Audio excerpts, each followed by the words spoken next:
Today I'm going to show you how to attach a furring strip to a concrete wall, including a concrete hollow block wall, where you might want to put paneling or drywall.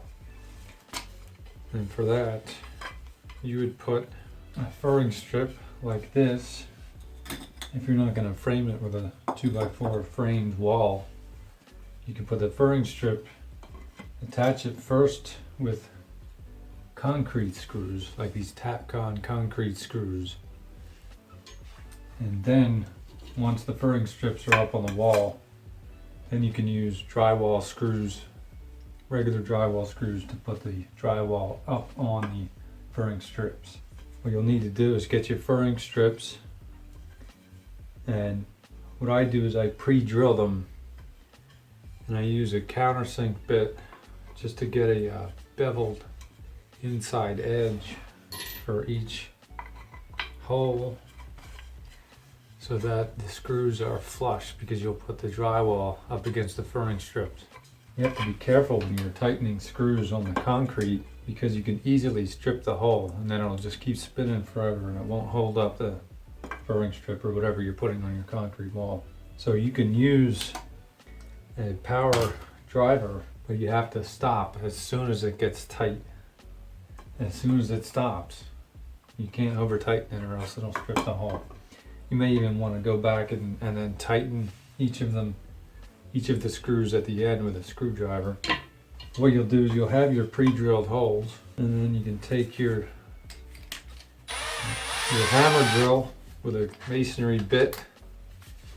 These 3/16 screws take a 5/32 inch masonry bit, and then you can mark where the furring strip goes, make sure it's level, and then start with the regular drill setting, and then get the holes started in each of them.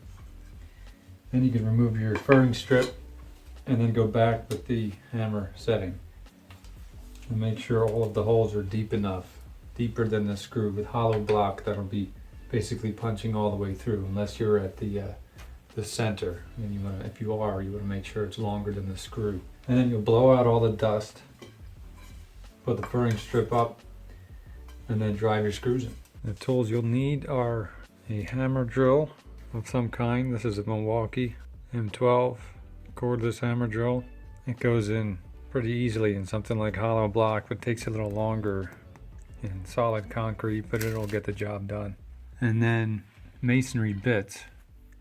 Make sure they're sharp masonry bits. These 3/16 screws take a 5/32 bit, and the 1/4 inch screw takes a 3/16 bit. It's essentially just a little bit smaller than the screw to allow the threads to cut into the hole and then hold the screw. You'll need your masonry screws. For something small like a furring strip, you could just use these 3/16 screws. These are a Phillips head flat. If you're going to be putting something thicker to concrete, you could use the 1/4 inch with a Torx head. So that is actually a really good grip when you're tightening your screw, and then you'll have it. And then your screws will need to be at least 1 inch embedment. And that's all they need, just 1 inch embedment. And I use a bit like this countersink bit, just to countersink the holes a little bit, so the beveled screw can go in and then it'll be flush to the surface. Safety equipment, of course, ear dust mask. This is a lot of dust. You don't want to breathe this stuff in. Ear protection, because it'll be very, very loud. And then some kind of eye protection, because chips of concrete can come flying out. You gotta be careful of that. And then finally, whatever it is that you're going to be installing, whatever you're going to be attaching, and that's it. Okay, putting up your furring strip or wood under the wall. If you're putting up something like a furring strip, you can use these 3/16 smaller Tapcon concrete screws. And I'm gonna drill holes. I'm gonna pre-drill your wood, hold it up to the wall, and then you'll drill holes. The proper size hole for the 3/16 will be a 5/32 bit. You can drive your screws in and they should go flush against the wood and hold the wood up against the wall. If you're putting a larger piece of wood, like a 2x4, to act as some kind of ledger or something, you can use these 1/4" Tapcon screws, the larger ones. I like the ones with the flat head with the Torx. It's really easy to drive and it won't cam out. And for this you'll drill a 3/16 hole in the wall, and then you'll drive these 1/4". Again, you pre-drill your wood. I like to use a countersink bit or something to make a nice inside beveled edge for the wood, so it's nice and flush. You may not need your piece of wood to be flush, and then you can just use the ones with the washer.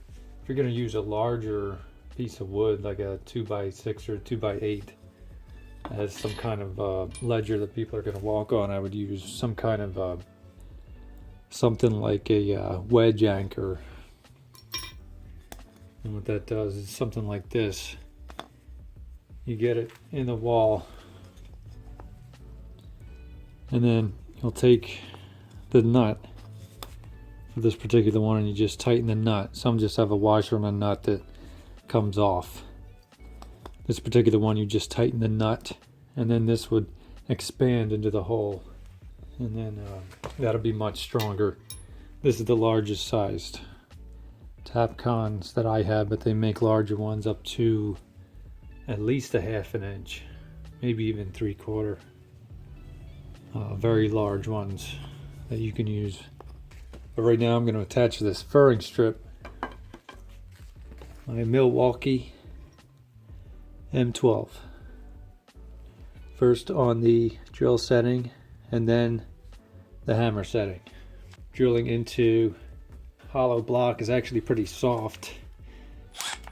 You may even be able to get away with using a impact driver, an impact drill on the drill setting. Well, we'll do that after.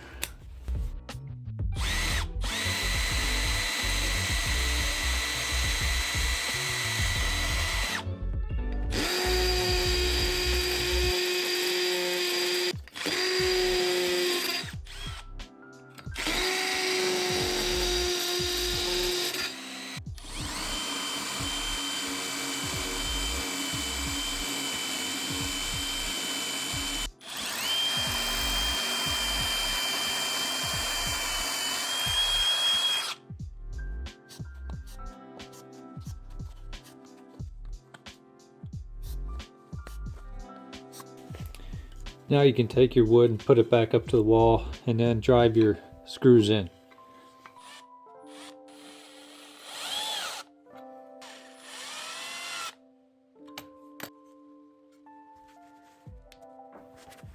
When you're driving in your screws, make sure you don't over tighten or you'll strip the hole. If that's the case, you can tighten it 90% down, 95, 98%, and then finish with a screwdriver. It's actually soft enough here so you can actually just use a screwdriver. Okay, see I cammed out there because it's tight. All right, and then you would do that for each of the holes for your fur. And then when you're going back with your paneling, put in finished nails, or if you're putting up drywall, then you would use these screws to get the drywall up to the furring strip.